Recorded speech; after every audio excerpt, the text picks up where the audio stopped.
આપણે chemical બોન્ડિંગના 4 lecture પૂરા કર્યા.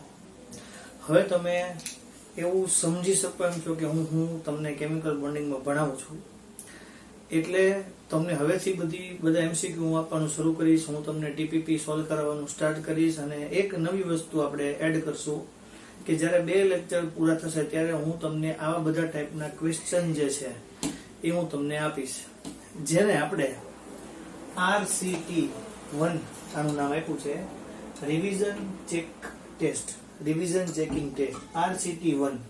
સો RCT1 ની અંદર જે કંઈ પણ હું તમને પ્રશ્ન આપું છું, આ 1 પહેલી છે, એવી રીતે આપણે ચેપ્ટર પ્રમાણે RCTO છે એ અલગ, એટલે રિવિઝન ચેકિંગ ટેસ્ટ છે એ આપણે સ્ટાર્ટ કરીએ છીએ. આમાં મેં તમને 10 પ્રશ્નો આપ્યા છે. તો પહેલા તમારે શું કરવાનું કે જ્યારે લેક્ચર શરૂ થાય ત્યારે તમારા 10 પ્રશ્નો તમને આવડે છે કે નહીં ચેક કરવાનું. પછી 10 માંથી પોતાની જાતે ટેસ્ટ કરવાનું કે મને આવડ્યા કે નહીં. હું બધાના જવાબ આપીશ, બરાબર. આની માટે હું માનું છું ત્યાં સુધી વધારેમાં વધારે 5 થી 7 મિનિટ જશે, એટલો આપણે લેક્ચર વધારેનો મોટો કરશું, બરાબર. એટલે મારે જે તમને શીખવાડવાનું છે એ કે તમે જે ભણ્યા છો એ ખરેખર તમને કેવું આવડ્યું. એટલે આપણે ટીપીપી અને RCT બંને સ્ટાર્ટ કરશું. આજે એક વીકની અંદર આપણે ધારો કે 3 લેક્ચર આપણે મંગળ, ગુરુ, શનિમાં મુકાય છે, તો એની અંદરમાં બધું તમને ચેકિંગ કરાવતો જઈશ અને હું ચેક કરતો જઈશ કે ખરેખર કેટલું આવડે છે, તમને કેટલું આવડે છે. ધારો કે તમારે 10 માંથી 9 માર્ક છે તો તમે બરોબર પૂરેપૂરું સારું સમજ્યા છો. 10 માંથી તમારે 8 માર્ક છે તો તમારે એક વખત જોઈ લેવાની જરૂર છે. 10 માંથી તમારે 5 જ માર્ક છે તો તમે ફટાફટ એક વખત જેટલું ચલાવ્યું છે એ બધું એકવાર રિવિઝન કરી જાઓ, બરાબર. એવું હોય તો એક વખત છે એ બધું મોઢે બોલી જવાનો પ્રયત્ન કરો, બરાબર. તો આપણે આ સ્ટાર્ટ કરીએ. સૌથી પહેલા તમારે આનો ફોટો પાડી લેવાનો. ત્યાં ફોટો નથી પડતો, આપણે ત્યાં આગળ પોઝ કરીને જોઈ લેવાનું કે મને આના કેટલા પ્રશ્નોના જવાબ આવડે છે, બરાબર. અને હું હવે પાછું આપણે તમને આ ક્વેશ્ચનથી શરૂ કરીએ. હવે જોઈએ આપણે હાઇડ્રોજનની લેટાઈસ ઉર્જા કેટલી છે. તો હાઇડ્રોજન છે એની લેટાઈસ ઉર્જા આપણને ખબર છે કે 435.8 કિલો જૂલ પ્રતિ મોલ છે. આ પહેલો પ્રશ્ન છે. H3PO4 નું બંધારણ શું છે? તો આમાં ફોસ્ફરસ છે એ વચ્ચે હોય, ફોસ્ફરસ છે એ વચ્ચે હોય એટલે અહીંયા આપણી માટે ફોસ્ફરસની બાહ્યકક્ષા, ફોસ્ફરસ છે એનો પરમાણુ ક્રમાંક 15 છે એટલે 2 8 5 થાય એટલે બાહ્યકક્ષામાં 5 ઇલેક્ટ્રોન થાય. હવે એની હારે આપણે હાઇડ્રોજન 3 જોડવા છે અને ઓક્સિજન 4 જોડવા છે, બરાબર. તો આપણે એકને અલગ બતાવવો જ પડે આની જેમ, બરાબર. તો H3PO4 હોય એમાં બધી જગ્યાએ OH આવશે, અહીંયા જોડાશે, ઓની હારે H, ઓની હારે H, ઓની હારે H, દરેકને પોતાની લોન પેરું 2 અને આની હારે જોડાશે કોણ? અહીંયા H3PO4. તો અહીંયા આપણી હારે ઓક્સિજન જોડાશે, બરાબર. તો આવી રીતે જોડાય તો ત્યારે બધાનું અષ્ટક પૂરું ખરેખર થાય છે કે નહીં આપણે ચેક કરવું છે, બરાબર. તો H3PO4 ખરેખર આવી રીતે બને છે, હું તમને શીખવાડું છું. જો OH 3 જોડાઈ ગયા છે, P ની હારે જોડાયેલો એક હાઇડ્રોજન એક ઓક્સિજન હોય ડબલ બંધથી જોડાયેલો હોય આ રીતે, બરાબર. હવે 1 2 3 4 ને 5 પાંચે 5 ઓક્સિજન વપરાઈ ગયા. હવે આની અંદર મધ્યસ્થ પરમાણુ છે એ વધી જશે, અષ્ટક પૂર્ણ થાય તો પણ આ સ્ટેબલ છે. એવું આપણે ફોસ્ફરસમાં જોયું PF5 અને એવા બધા બંધારણમાં, એટલે એવું બંધારણ થયું. લુઈસનું બંધારણ થવું જોઈએ તો બધામાં પાલન થવું જોઈએ, પણ એવું આમાં પાલન થતું નથી. હવે તમે જુઓ અહીંયા OH થશે, અહીંયા OH આવશે, અહીંયા OH આવે અને એક ડબલ બંધથી ઓક્સિજન આવે તો જ H3PO4 થાય, નહીંતર ન થાય. એટલે આ ઓલું લુઈસનો અષ્ટક છે એ નથી પડાતું એવું બંધારણ થયું. O3 ના અંદર સંસ્પંદન બંધારણની લંબાઈ કેટલી હોય? તો સંસ્પંદન બંધારણની લંબાઈ છે 128 pm જેટલી હોય, બરાબર. તમે એટલું ફોસ્ફેટનું બંધારણ દોરવા માંગતા હોય તો પાછું થાય આવી રીતે, બધી જગ્યાએ એવો માઇનસ આવે તો બધું છે એ શક્ય બને, પણ હાઇડ્રોજન જોડી દો તો પાછું વચ્ચે ન થાય, બરાબર. તો આ 1 2 3 4 5 તો 10 તો થાય જ છે, એટલે એ તો રહેવાનું જ છે. AB4 હોય તો કયા સૂત્રો આવે? તો AB4 હોય તો આપણે ભણ્યા હતા, CH4 આવે, CCl4 આવે, BF4 માઇનસ આવે અને NH4 પ્લસ આવશે, બરાબર છે. હવે આગળ તમને સમજાવું કે આની અંદર સંકરણ છે આપણે sp3 થતું હતું ને કોણ છે 109 અને 28 મિનિટનો થતો હતો. ab3e2 આવે તો આપણને યાદ આવવું જોઈએ કે ClF3 આવે કે જેની અંદર t આકાર થતો હતો, એટલે આપણી માટે Cl આવી રીતે થતો હતો અને અહીંયા બધી જગ્યાએ f આવતા હતા, આવી રીતે ClF3 થાય.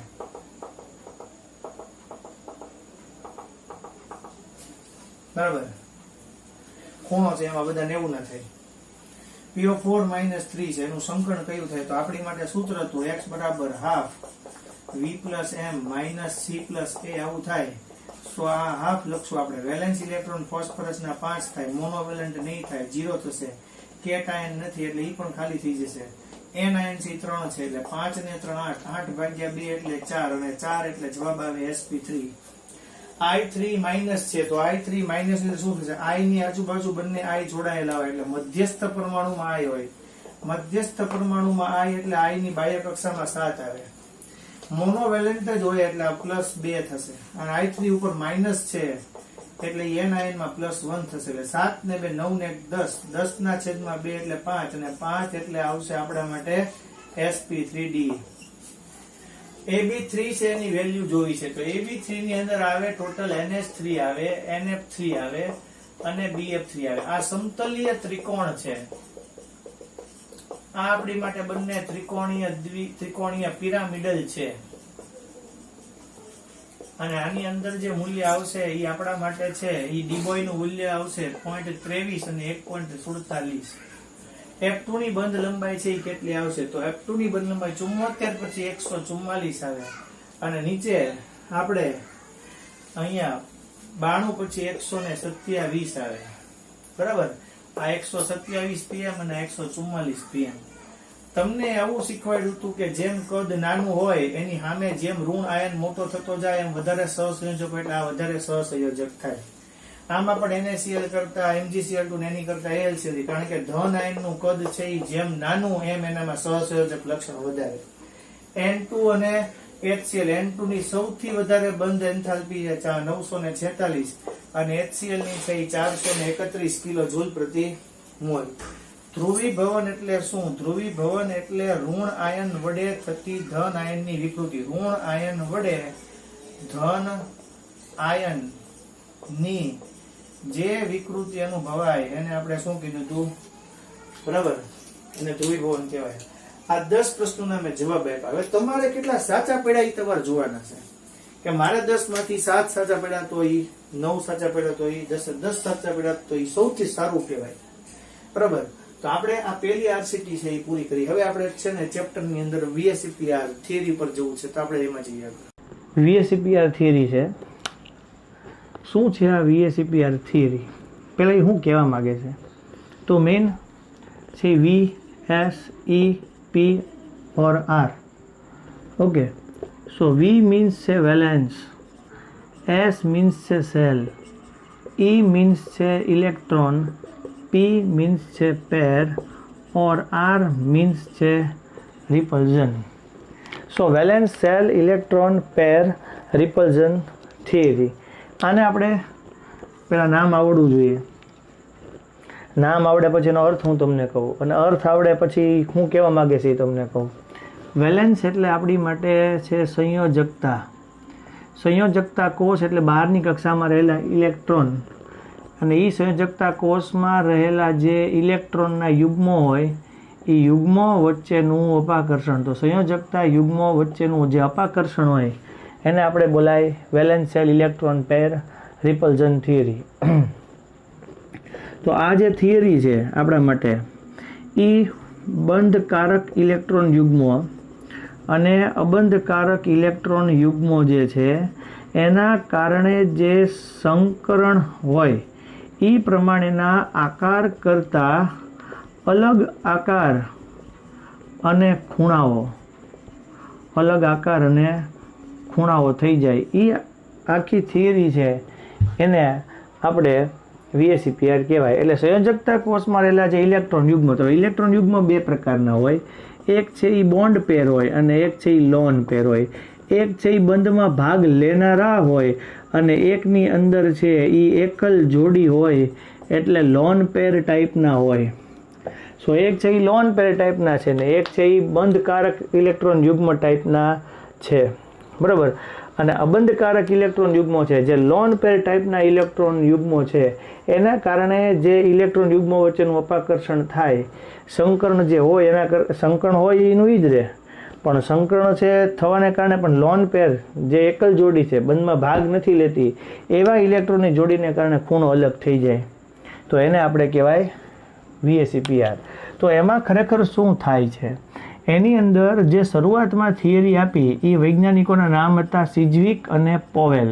તો એ સિજ્વિક અને પોવેલ નામના વૈજ્ઞાનિકોએ આ શરૂઆતમાં આ સિદ્ધાંત રજૂ કર્યો અને એનો વિસ્તૃત વિકાસ જે છે એ વિસ્તૃત વિકાસ એ ગિલ્સપી અને નાઇહોલ્મ નામના વૈજ્ઞાનિકોએ એનો વિસ્તૃત વિકાસ કર્યો. ગિલ્સપી અને નાઇહોલ નામના વૈજ્ઞાનિકોએ એનો વિસ્તૃત વિકાસ કર્યો. હવે એના મુદ્દાઓ છે કે કયા કયા મુદ્દાઓ છે એનું આપણે ધ્યાન રાખીએ, એની અભિધારણો કે એના મુદ્દાઓ છે કે એને ધ્યાન રાખીએ તો આપણે VSEPR બરોબર સમજી શકીએ. તો પહેલું એવું છે કે કોઈ પણ મધ્યસ્થ પરમાણુ છે એના ઉપર આખા સંયોજનનો આધાર હોય. તો મધ્યસ્થ પરમાણુ એટલે એમ કહેવાય કે અણુઓનો આકાર એ મધ્યસ્થ પરમાણુ, અણુઓનો આકાર જે છે એ મધ્યસ્થ પરમાણુઓના બોન્ડ પેર અને લોન પેર છે એના પર આધારિત છે. મુદ્દા નંબર 2 જે છે એની અંદર એવું આવે છે કે પરમાણુઓ થાય એના ઇલેક્ટ્રોન યુગ્મો હોય એના વચ્ચે અપાકર્ષણ છે એ બને એટલું ઓછું થવું જોઈએ અને આકર્ષણ છે એ બને એટલું વધારે થવું જોઈએ, બરાબર. અપાકર્ષણ ઓછું, આકર્ષણ વધુ, જેથી મહત્તમ એની બંધ લંબાઈ બને. એટલે મહત્તમ બંધ લંબાઈ કોઈ પણ સંયોજનમાં રહેલા અણુમાં રહેલા પરમાણુની થાય તો એની માટે અપાકર્ષણ બને એટલું ઓછું અને આકર્ષણ બને એટલું વધુ થવું જોઈએ, જેથી એનાથી જે ડિસ્ટન્સ રહે, બંધનું અંતર રહે એ મહત્તમ રહે. મુદ્દા નંબર 3 છે. હવે જે છે એ બધા આપણા માટે ઇલેક્ટ્રોન છે. ધારો કે લોન પેર છે તો એમાં એકલ જોડી ઇલેક્ટ્રોન યુગ્મ, બોન્ડ પેર છે તો બંધીય ઇલેક્ટ્રોન યુગ્મ, મૂળ છે બધા ઇલેક્ટ્રોન. તો આ જે બધા ઇલેક્ટ્રોન છે એ ઇલેક્ટ્રોન બધા ઋણ વીજભારિત હોય અને ઋણ વીજભારિત હોય અને એના વચ્ચે શું થતું હોય, અપાકર્ષણ થતું હોય એ ઋણ ભારિત અને એના વચ્ચે શું થતું હોય, અપાકર્ષણ થતું હોય. એટલે ઇલેક્ટ્રોન છે એ ઋણ ભારિત હોય ને એમના વચ્ચે શું થતું હોય, અપાકર્ષણ થતું હોય, બરાબર. પછી આપણે વાત કરીએ કે કોઈ પણ બંધારણ હોય, હું એમ કહું કે નહીં કાર્બોનેટ છે તો કાર્બોનેટની અંદર આપણે આવી રીતે જોયું હતું કે નહીં અહીંયા CO હોય અને અહીંયા O- હોય. આમ તમે ઊંધું ચત્તું દોરી શકો એટલે આવી રીતે હોય. આપણે તમે આમ શીખવાડ્યું હતું ઊંધું ચત્તું દોરી શકો એટલે તમે આને ઉપર દર્શાવો કે નીચે દર્શાવો એમ ચાલે, બરાબર. આવી રીતે હતું. તો આ જે પદાર્થ છે, બરાબર, એના 3 આપણી માટે 3 સ્વરૂપો છે. એટલે આપણે એના કહેવાય કે રેઝોનન્સ બંધારણ કહેવાય, સંસ્પંદન બંધારણો કહેવાય. તો આ એક કરતાં વધારે બંધારણ થયા. આમાં મેક્સિમમ 5 બંધારણ હોય, એના કરતાં વધારે હોઈ શકે પણ આપણે ભણશું એની અંદર 5 રેઝોનન્સ એટલે સંસ્પંદન બંધારણો આવશે. એટલે જો કોઈ સંયોજન હોય તેના એક કરતાં વધારે ઇલેક્ટ્રોન યુગ્મો હોય, એક કરતાં વધારે સંસ્પંદન બંધારણ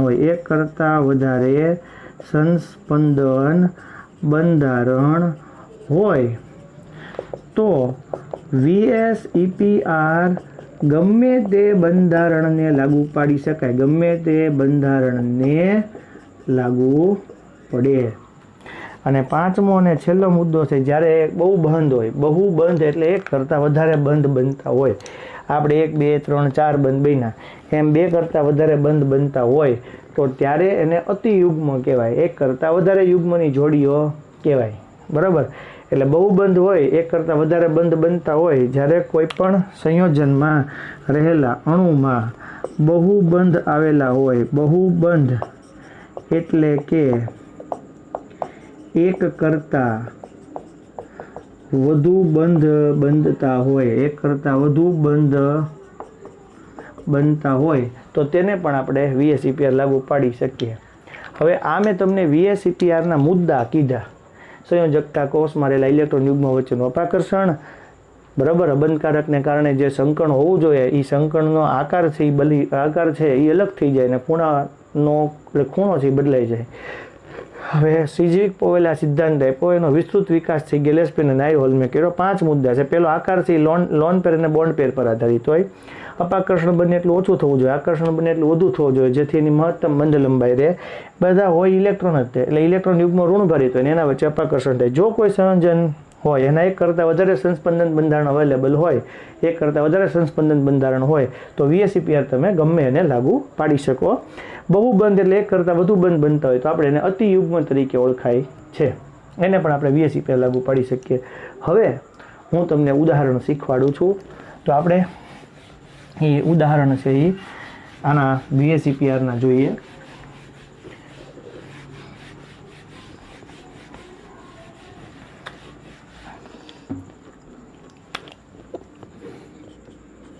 તો VSEPR જે છે ને એનું હું તમને એક ઉદાહરણ આપું. એટલે ટોટલ 3 ઉદાહરણ છે, પણ એમાં હું તમને VSEPR છે એ કેમ લાગુ પડે છે એ સમજાવું. પહેલું જે છે ને એ મિથેન છે, એમોનિયા છે, પાણી છે. એક સાદું ઉદાહરણ છે એ SO2 છે આપણી માટે. એ પહેલાં હું તમને SO2 સમજાવું, પછી એ સમજાવું. SO2 હોય એની અંદર ખૂણો છે ને 120નો હોવો જોઈએ, પણ આમાં એક લોન પેર છે. લોન પેર છે એ બાકીના બંધીય ઇલેક્ટ્રોન યુગ્મો છે એને શું કરે, દબાવે. એનો ખૂણો છે એને નાનો કરે, એના ખૂણાને સંકોચે. સંકોચવાને ખૂણો જે ખરેખર 120નો હોવો જોઈએ એ 120નો ન રહેતા ખૂણો 119.5 અંશનો જોવા મળે છે. એટલે 119.5 અંશનો ખૂણો થાય. આ મિથેન છે. તો મિથેનમાં મુખ્ય કાર્બન છે, એની આસપાસ જે છે એ 4 ઇલેક્ટ્રોન છે. આ એમોનિયા છે. એમોનિયામાં આપણે આવી રીતે 3 બતાવીએ એટલે ટોટલ 5 ઇલેક્ટ્રોન છે. એમાં એક લોન પેર આવશે અને 3 બંધ જોડાશે. ઓક્સિજનની અંદર આપણે 2 હાઇડ્રોજનના દોરીએ અને બાકીના 2 લોન પેર આવશે. ટોટલ 6 ઇલેક્ટ્રોન આવી રીતે થાય. બધાની અંદર તમે સંકરણ છે એ તમને સૂત્ર શીખવાડ્યું છે, x = ½ v + m - c + a. એના પરથી તમે ગણવા જાઓ આ બધાનું સંકરણ, તો આ બધાનું સંકરણ છે એ આપણા માટે બનશે sp3. sp3 સંકરણ થશે એટલે શું થશે કે અહીંયા મારી માટે હાઇડ્રોજન આવશે, અહીંયા હાઇડ્રોજન આવશે, અહીંયા હાઇડ્રોજન આવશે, અહીંયા હાઇડ્રોજન આવશે. આમાં બધા ઇલેક્ટ્રોનની ભાગીદારી થઈ જાય છે. મધ્યસ્થ પરમાણુની અંદર 2, 4, 6, 8 એમ સંકરણ પણ થઈ જાય, એટલે એમાં અષ્ટક પણ પૂર્ણ થઈ જાય છે. અને અહીંયા તમે જોશો એટલે અષ્ટક પૂર્ણ થઈ જાય છે. એટલે આની અંદર નિયમિત સંકરણ છે એ sp3 આવે છે. અને એમાં જે દરેક કાર્બન અને હાઇડ્રોજન હોય એ દરેક કાર્બન અને હાઇડ્રોજન વચ્ચેનો જે ખૂણો છે એ 109.28 ચોકસાઈપૂર્વકનો જોવા મળે છે. કારણ કે એમાં એક પણ લોન પેર એટલે કે એકલ જોડી ઇલેક્ટ્રોન યુગ્મો નથી. એમ અહીંયા આની અંદર એકલ જોડી ઇલેક્ટ્રોન યુગ્મો છે. અહીંયા તમે જુઓ છો કે હાઇડ્રોજન છે એ આની હારે જોડાયેલો છે. હાઇડ્રોજન આની હારે જોડાયેલો છે તો 2, 4, 6 અને 8 આવી રીતે અષ્ટક પૂર્ણ થાય. આમાં પણ આપણે જોઈએ તો આપણને sp3 સંકરણ જોવા મળે છે. અને sp3 સંકરણ જોવા મળે ત્યારે ખૂણો બનવો જોવે 109.28 પણ આ જે લોન પેર હોય એ આ બંધ જે બંધ બની ગયા છે એને સંકોચે. અને એ સંકોચવાના કારણે આ જે બધા ખૂણા આપણને જોવા મળે એ ખૂણા 109.28 ન થતા 107 અંશના કે 106 અંશ અને 45 એક્ઝેક્ટ આટલા ખૂણા બને. એવી રીતે જેમ તમે આગળ જશો એમ મધ્યસ્થ પરમાણુ પાસે ઇલેક્ટ્રોન વધે છે. અહીંયા મધ્યસ્થ પરમાણુ પાસે 4 ઇલેક્ટ્રોન હતા, અહીંયા મધ્યસ્થ પાસે 5 ઇલેક્ટ્રોન છે, અહીંયા મધ્યસ્થ પાસે 6 છે. જેમ આગળ જાઓ છો એમ અહીંયા એક પણ લોન પેર નહોતી, અહીંયા એક લોન પેર આવી, અહીંયા 2 લોન પેર આવી. એટલે જેમ આમાં એક પણ રીતે ખૂણાનું સંકોચન નહોતું થતું, આમાં સંકોચન થાય છે ને આમાં એની કરતાં પણ વધારે સંકોચન થાય. સંકરણ છે એ sp3 જ છે, પણ ખૂણો 109°28' ન બનતા ખૂણો 104.5 અને એક્ઝેક્ટ ખૂણો 104°27' બને. તો આ જે આખી ઘટના લોન પેરને કારણે સંકોચ આવવાની ખૂણાની આકાર બદલાવવાની ઘટના, એને આપણે શું કહેવાય? VSEPR. આનું સંકરણ sp3 છે, આનો આકાર સમચતુષ્ફલકીય છે. એટલે બધા સંકરણ જેમાં sp3 થતું એમાં સમચતુષ્ફલકીય જ થવો જોઈએ, પણ આમાં સંકરણ sp3 પણ આકાર છે એ ત્રિકોણીય પિરામિડ જેવો થાય. આની અંદર જે આકાર થાય એ આપણા માટે કોણીય થાય. બરાબર. તો આવી રીતે આપણે જે બંધ અને લોન પેર જોયો તો એનું આકર્ષણ હોય ને એ આવી રીતે હોય. બોન્ડ પેર અને બોન્ડ પેર હોય ને તો સૌથી વધારે એ આપણા માટે આકર્ષણ હોય, અપાકર્ષણ નહીં. હું તમને જે અહીંયા ઓર્ડર લખું છું એ અપાકર્ષણ માટેનો ઓર્ડર છે, એટલે VSEPR માટે અપાકર્ષણનો ઓર્ડર. બોન્ડ પેર વચ્ચે સૌથી ઓછું અપાકર્ષણ હોય, લોન પેર અને બોન્ડ પેર વચ્ચે એના કરતાં થોડું વધારે હોય, અને જ્યાં લોન પેર હોય ત્યાં સૌથી વધુ અપાકર્ષણ જોવા મળે. તો આ આપણી માટે થઈ VSEPR થિયરી. હવે હું જે તમને શીખવાડવા જઈ રહ્યો છું એ આપણી માટે છે બોર્ન-હેબર ચક્ર. તો શું ચોપડીમાં આ બોર્ન-હેબર ચક્ર જે છે એ નથી આપેલું, એ 6થા પ્રકરણમાં થર્મોડાયનેમિક્સ ઉષ્માગતિશાસ્ત્રમાં આવે, પણ જ્યારે આગળના પેલા કોર્સ હતા ત્યારે એમાં કેમિકલ બોન્ડિંગમાં રાસાયણિક બંધનના ચેપ્ટરમાં એને સમાવેલું હતું. પણ શું થાય કે પ્રશ્ન ક્યારેક કેમિકલ બોન્ડિંગમાં એને પૂછાયેલા હોય, એટલે તમે જ્યારે કોઈ પણ MCQ સોલ્વ કરો ને એમાં તમને એમ થાય કે આ આવ્યું અહીંયા આવ્યું, પણ આપણે સાહેબે શીખવું જ નથી. એટલે હું તમને આની અંદર એ શીખવાડી દઉં છું, એટલે આપણે એ સોલ્વ થઈ જાય. એટલે હું તમને શીખવાડવા જઈ રહ્યો છું બોર્ન-હેબર ચક્ર. એટલે આપણે જોઈએ છીએ એ બોર્ન-હેબર ચક્ર કોની માટે આપવામાં આવે? બોર્ન-હેબર ચક્ર.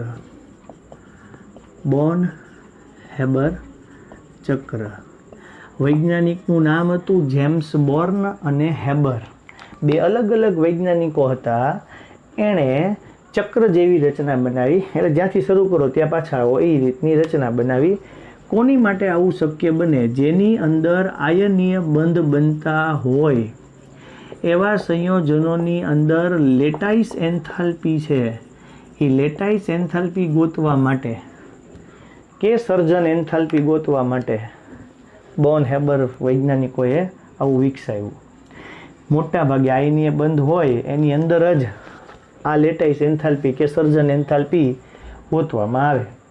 તો બોર્ન અને હેબર નામના વૈજ્ઞાનિકોએ આયનીય બંધ જેવા કે NaCl, એટલે પરિજો હું તમને અત્યારે NaClની અંદર આખું બોર્ન-હેબર ચક્ર શીખવાડું છું.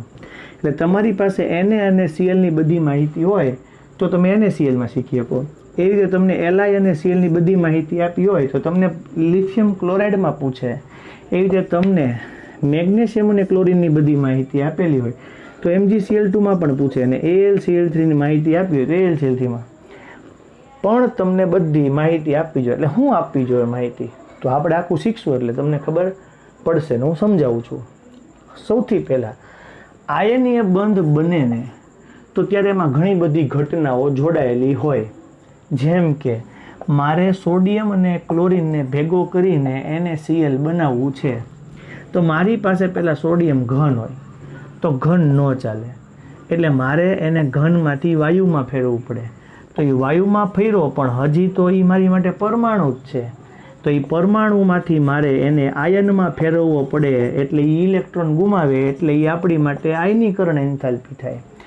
એવી રીતે આ ક્લોરિન છે એ ડાઈ મોલેક્યુલ છે, એટલે દ્વિઅણુ સ્વરૂપમાં છે, તો મારે એને પહેલાં પરમાણુના સ્વરૂપમાં ફેરવવો પડે.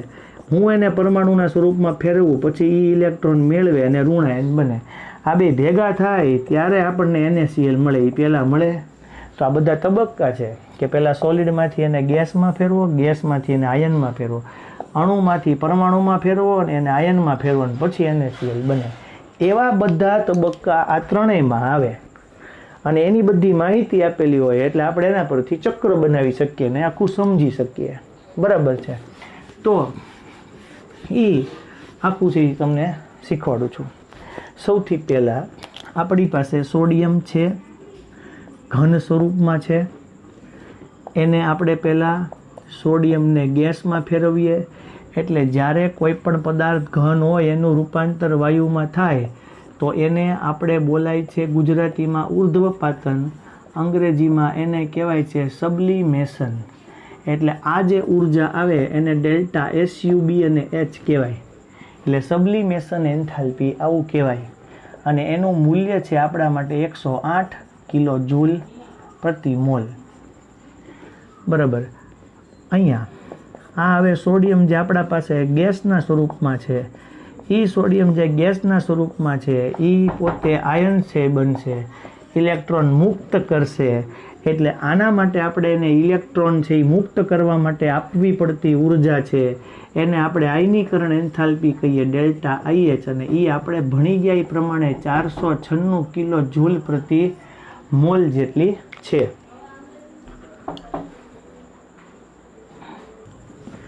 એટલે આ આપણી માટે આયનીકરણ એન્થાલ્પી છે. એવી રીતે ક્લોરીન છે એ આપણા માટે Cl2ના સ્વરૂપમાં છે.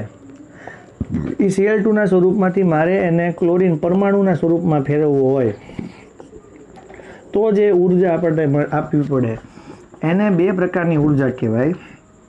કાં એને વિયોજન એન્થાલ્પી કહેવાય કારણ કે એમાંથી બે અણુમાંથી પરમાણુ થાય છે એટલે વિયોજન એન્થાલ્પી કહેવાય. અથવા એને એટમાઇઝેશન કહેવાય કારણ કે અણુમાંથી પરમાણુ બન્યો. એટલે ડેલ્ટા AH પણ લખાય, ડેલ્ટા D/2H પણ લખાય. અને એ જે 121 કિલો જૂલ પ્રતિ મોલ. હવે આ જે ક્લોરીન અણુમાંથી પરમાણુ બનેલો છે એ ઇલેક્ટ્રોન મેળવશે અને Cl માઇનસ બનાવશે એટલે જે ઉર્જા આપણને મળશે એને કહેવાય ડેલ્ટા EGH અને એની વેલ્યુ આવશે 349 કિલો જૂલ પ્રતિ મોલ. બરાબર છે. આ તમને ખબર જ છે. સોડિયમની 496 હતી, પછી મેગ્નેશિયમની 737 હતી, એલ્યુમિનિયમની આપણા માટે 575 હતી અને સિલિકોનની હતી આપણે 786. તો આ તો યાદ જ હતું તમને. આ પાછું યાદ છે એ ક્લોરીન છે. તો એ ક્લોરીનનું યાદ હતું તમને, બંધ લંબાઈ માટે આવતું હતું. બરાબર. ક્લોરીન છે ઇલેક્ટ્રોન મેળવે છે તો -349 કિલો જૂલ પ્રતિ મોલ થાય. તો આપણે ભણાતા જ તે ફ્લોરિન 328 હોય, ક્લોરીન 349 હોય, પછી 325 હોય, 295 ને 270. તો આપણને યાદ જ છે. તો એ જ મૂલ્ય છે, ખાલી એક જ મૂલ્ય વધારે યાદ રાખવાનું આવે. હવે તમને લેટાઇસ એન્થાલ્પી શીખવાડેલી છે. તો જ્યારે Na+ અને Cl- બને એમાંથી NaCl બને તો આ જે છે એને ડેલ્ટા UH કહેવાય, જેને લેટાઇસ એન્થાલ્પી કહેવાય. અને એ આપણા માટે છે 788 કોક જગ્યાએ લખેલું હોય, કોક જગ્યાએ 787 લખેલું હોય. બેમાંથી જે લખ્યું હોય એ આપણા માટે સાચું ગણાય. બરાબર.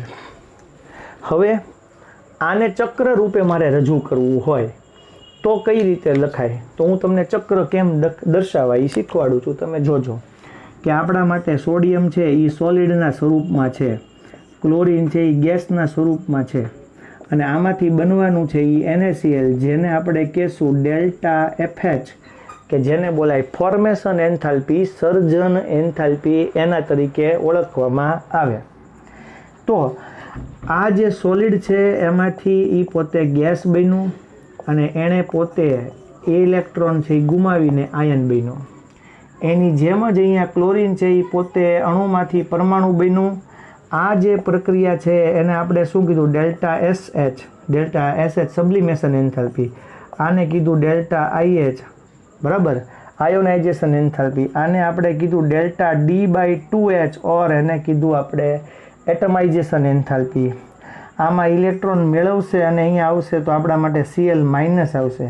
આ બંને ભેગા થશે તો એ જે આપણા માટે આવશે એને આપણે કહેશું ડેલ્ટા UH અને લાસ્ટમાં જે બનશે એને કીધું ડેલ્ટા એફએચ. તો ડેલ્ટા એફએચ એ આ બધી પ્રક્રિયાઓનો સરવાળો છે. તો ડેલ્ટા એફએચ જે છે એ આપણા માટે બધી પ્રક્રિયાઓ જેમ કે delta SH plus delta IH plus delta D/2H plus delta EGH અને પ્લસ ડેલ્ટા UH આ બધાનો સરવાળો થાય. આ જે છે આપણા માટે એ 108 છે. આ જે છે એ આપણા માટે 496 છે. આ D/2H છે એ 121 છે. પછી -349 અને -788. આપણે સરવાળો કરીએ તો આ 1 ને 6 7 ને 8 15 નો 5 વધી પડી 3 ને 9 12 નો બગડો વધી પડી 4 ને 3 725 -8 ને 9 17 8 ને 4 12 ને 13 1137 આવે છે આપણા માટે -412 કિલો જૂલ પ્રતિ મોલ. આનું જે મૂલ્ય આપણને મળે છે ડેલ્ટા એફએચનું જવાબ જે માઇનસમાં મળે છે એવું સૂચવે કે વધુ ઋણ મૂલ્ય એ અણુની સ્થાયીતા સૂચવે. વધુ ઋણ મૂલ્ય એ અણુની સ્થાયીતા સૂચવે. એટલે વધુ ઋણ મૂલ્ય આપણને સ્થાયીતા આપે છે.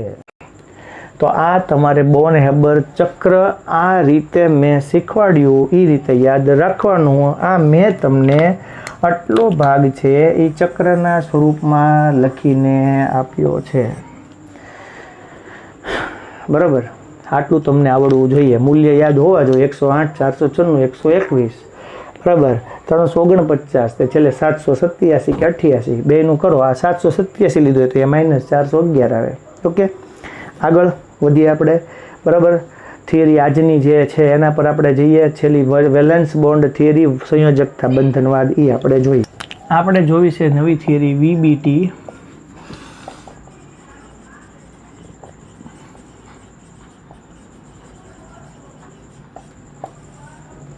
જેને બોલાય વેલેન્સ બોન્ડ થિયરી, સંયોજકતા વેલેન્સ બોન્ડ થિયરી, જેને બોલીએ આપણે સંયોજકતા બંધનવાદ. સંયોજકતા બંધનવાદ. ઓકે, શું છે આ? સંયોજકતા કોષમાં રહેલા ઇલેક્ટ્રોનો ભેગા મળીને બંધ બનાવે. સંયોજકતા કોષમાં રહેલા ઇલેક્ટ્રોનો ભેગા મળીને બંધ બનાવે, જેને આપણે બોલાય સંયોજકતા બંધનવાદ. બરાબર, પણ એમાં શું થાય? એમાંય તે વૈજ્ઞાનિકો અલગ હતા. એણે બધી સાબિતીઓ આપી. સૌથી સારો સમજાવી શકાય હાઇડ્રોજન માટે સંયોજકતા બંધનવાદ. બરાબર, તો શું થયું તમને સમજાવું કે સૌથી પહેલાં સમજ આપી સંયોજકતા. શું કામ સંયોજકતા બંધનવાદ આવ્યો? એટલા માટે આવ્યો કે અણુના આકાર આપણે લુઈસથી નહોતા સમજાવી શકાતા. અણુની સ્થાયીતા નહોતી સમજાવી શકાતી. અણુની સ્થાયીતા છે, અણુના આકાર છે, એ લુઈસના બંધારણથી સમજાવવામાં નિષ્ફળ ગયા. એટલે વૈજ્ઞાનિકોએ વિચાર્યું કે આપણે આ આકારો આપી શકતા નથી લુઈસના મદદથી, અણુની સ્થાયીતા નથી આપી શકતા. એટલે બે નવા વાદ આવ્યા. એક VBT આવ્યો અને બીજો MOT આવ્યો. VBT એટલે સંયોજકતા બંધનવાદ અને MOT એટલે મોલેક્યુલર ઓર્બિટલ થિયરી, જેને બોલાય આણ્વીય કક્ષકવાદ.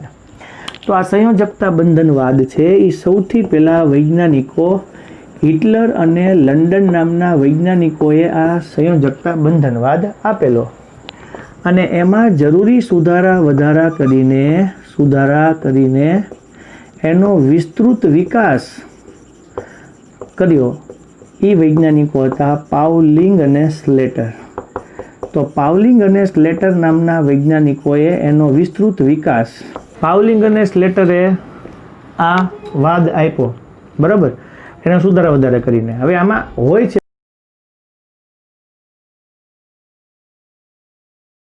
શું કે આપણી પાસે સંયોજકતા કોષમાં રહેલા ઇલેક્ટ્રોન યુગ્મ હોય. સંયોજકતા કોષમાં રહેલા સંયોજકતા કોષમાં રહેલા જે ઇલેક્ટ્રોન યુગ્મો હોય, એ સંયોજકતા કોષમાં રહેલા ઇલેક્ટ્રોન યુગ્મો હોય એમાં આપણી પાસે બોન્ડ પેર અને લોન પેર છે. એટલે આપણી પાસે બોન્ડ પેર છે અને આપણી પાસે લોન પેર છે.